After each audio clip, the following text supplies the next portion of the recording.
ចាស់ពោលថារពឹងដៃតែឆ្អែតពិតជាមិនខុសមើលឃើញលទ្ធផលជាក់ស្ដែងតែម្ដងហើយមើលចុះដំណាំបន្លែបង្ការផ្លែឈើដែលខ្ញុំដាំតែ5-6 ខែមុនសោះឥឡូវផ្ដល់ផ្លែផ្កាខ្ញុំជាបណ្ដាហើយនាពេលខ្លីខាងមុខនេះខ្ញុំមានគម្រោងដាំដំណាំបន្លែបង្ការបន្ថែមទៀតដើម្បីបង្កបង្កើនផលធ្វើឲ្យជីវភាពគ្រួសាររបស់ខ្ញុំស្បូរសប្បាយជាងមុនគិតទៅពាក្យចាស់ពោលថារពឹងដៃតែឆ្អែតគឺឃើញលទ្ធផលជាក់ស្ដែងមែន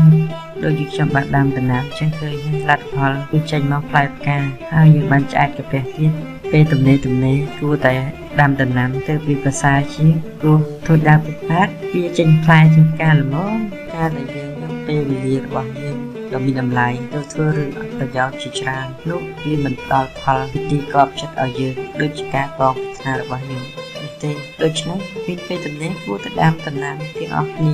នៅជុំវិញផ្ទះរបស់យើងហើយដំណាំដែលយើងបានដាំនេះនឹងផ្ដល់ផ្លែផ្កាឲ្យយើងនាពេលខ្លីខាងមុខជាជីវភាពខាងឡើង